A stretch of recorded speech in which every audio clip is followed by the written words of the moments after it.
Good evening, everyone. I'm Brian Trumbore with your nightly review for Thursday, May 30th. It's 4:02 p.m. Eastern Time. The best of the D Train. This is a compilation produced in Quebec, Canada. My man, the D Train. The Dow Jones was up 23 points to 15,326. S&P 500 up 0.4% to 1654. NASDAQ up 0.7% to 3491. Gold closed at $14.12, up $21. Oil 93.60. 10-year Treasury closed with a yield of 2.12%. Jobless claims came in a little weaker than expected, 354,000. The second take on first quarter GDP came in at 2.4%, a tick less than expected. But these days, bad news is good, because it means the Federal Reserve won't start putting on the brakes just yet in terms of slowing or tapering its bond buying program.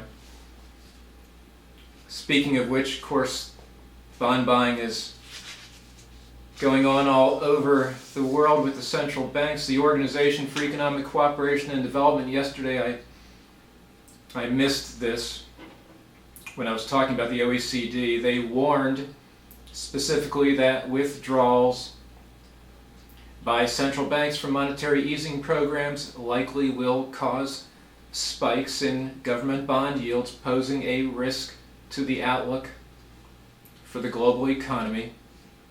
Pierre Carlo Padoan, the chief economist of the OECD, said, quote, "Exit from unconventional monetary policy when needed may be difficult to manage and less smooth than desirable, possibly leading to sharp rises in bond yields and serious negative consequences for growth in a number of advanced and emerging economies." It's stating the obvious, but we need to know about the obvious.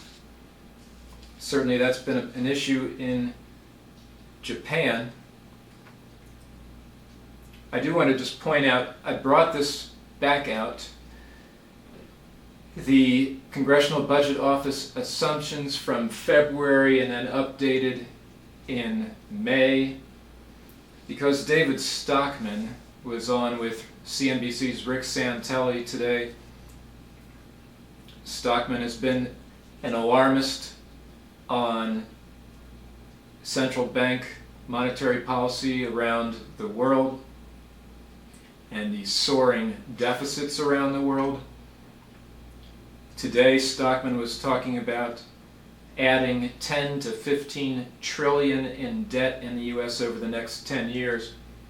He didn't say anything about how this impacts interest expense on that debt, but I cannot overemphasize this enough. If you think some of the budget issues of today and sequestration are tough for pet projects, just wait when this year net interest expense, 223 billion, rises to over 750 billion in 2022, just as a rough estimate.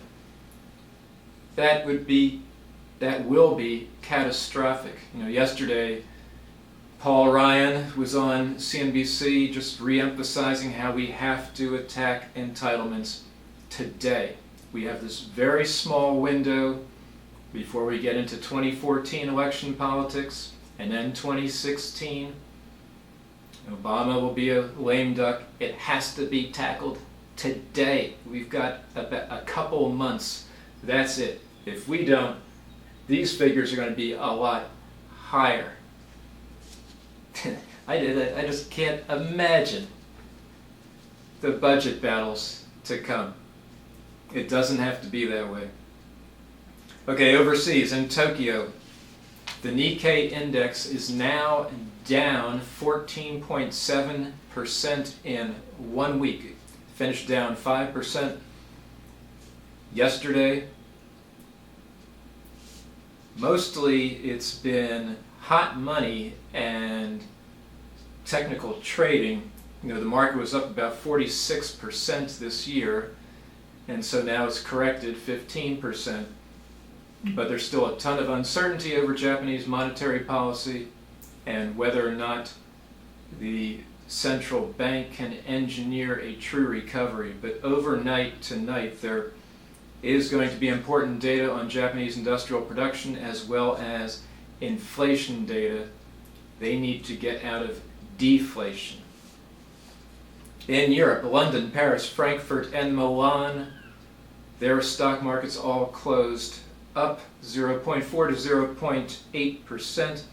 There was a positive reading on Eurozone business sentiment, but Europe was essentially following our lead, and our weaker data, which wasn't that bad, but our weaker data again means the Fed is not going to be putting on the brakes anytime soon.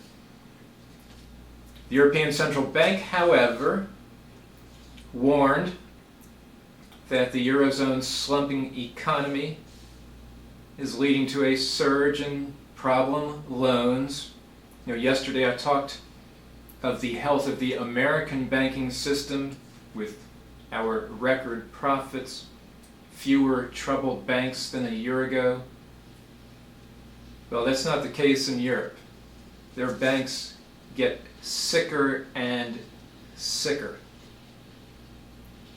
Vitor Costancio, the vice president of the European Central Bank, said yesterday last year was not a good year for banks at all. The credit crunch is killing small and mid-sized businesses in Europe, especially on the periphery. And even Germany has some real issues, particularly with bad loans to the shipping industry.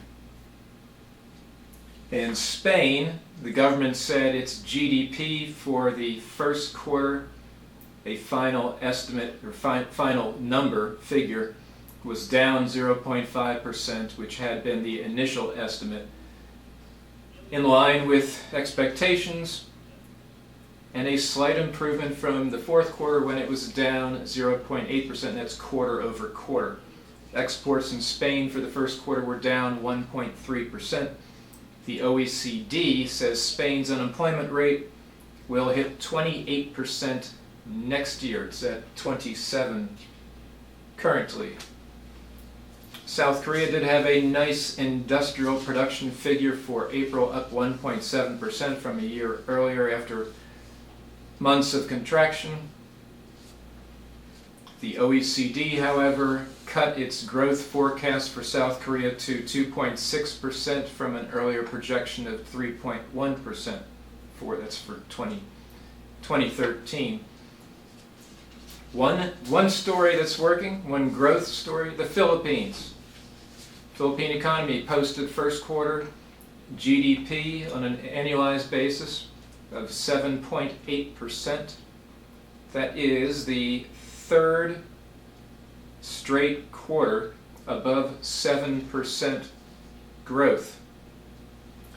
Not bad at all.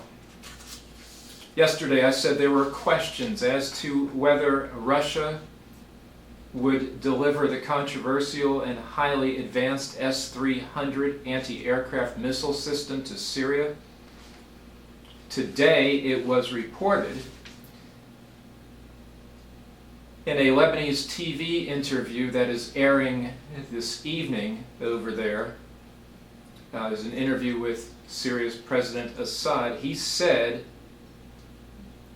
that Russia had made its first delivery of the S-300. Assad also supposedly says in this interview with Hezbollah-linked TV that the tide of war is turning. Assad is quoted as saying that his country has received the first shipment. And then he goes, the rest of the shipment will arrive soon.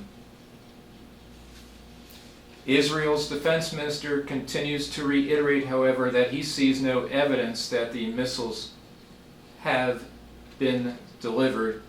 Just remember, if they are delivered, it takes a while before the Syrian forces are trained to use them. Some say up to 1 year. But Israel has vowed to take them out far sooner, and that would be a huge escalation of the conflict. But again, we don't know for sure if they were actually delivered. Assad is also quoted as saying that his military has scored major victories. He says Syria and Hezbollah are on the same axis. Hezbollah's fighters are mostly deployed along the Lebanese-Syrian border. Some say there are 7,000 Hezbollah fighters in Syria, mostly involved now in this battle for the key strategic town of Qusar. Opposition groups and humanitarian organizations say conditions for the civilians and the wounded in Qusar are dire. Doctors are quoted as saying oxygen and other medical supplies have run out.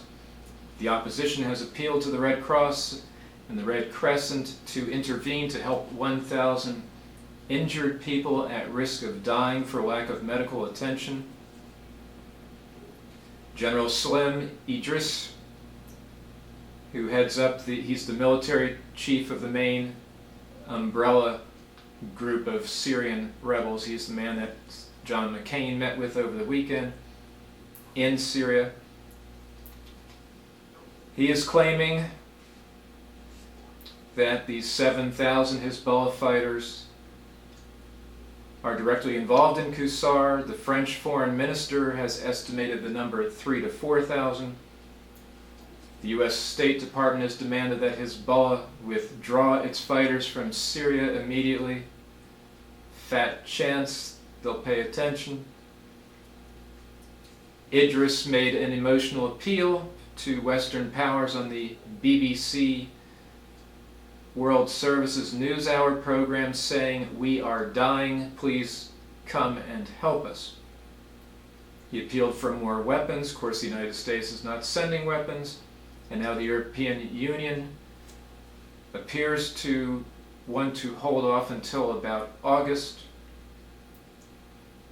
More than 50,000 residents of Qusar are supposedly trapped. A few thousand have made it into Lebanon, into refugee camps there. General Idris says that a massacre would occur if the town falls, and the town is close to falling. Meanwhile, Syria's foreign minister laid out a hard line, saying Bashar Assad will remain president at least until elections in 2014 and might seek another term. Those are impossible conditions for these upcoming peace talks in Geneva. Any deal reached in such talks would have to be put to a referendum, according to the foreign minister. Remember, the opposition group, the Syrian National Coalition, reiterated that they don't want to participate in any talks if any representative of Assad is there. They say they only will talk if the head of the regime, security, and military leadership step down. Finally, Stephen Flynn is a terrorism expert I've followed for a long time. He's currently a political science professor at Northeastern University, and he was discussing on Wednesday in a panel discussion what would happen if, let's say, at the Boston Marathon it was a dirty bomb attack. He said the United States would freeze all inbound U.S. sea cargo if such a weapon were smuggled into the country and then detonated, adding that workarounds exist that could enable terrorists to skirt nearly all security measures instituted since the September 11 attacks. Such a freeze would gridlock land and sea-based commerce around the world in 2 weeks, and shipping would likely require at least a month to restart. That's the impact of a dirty bomb, just one, in a major metro area in the U.S. Well, that's all for today. I'll be back with you on Tuesday. I have an outing on Monday. Have a good weekend. Read my week in review. I post it around midnight, Friday night, Saturday morning. Take care. More D-Train.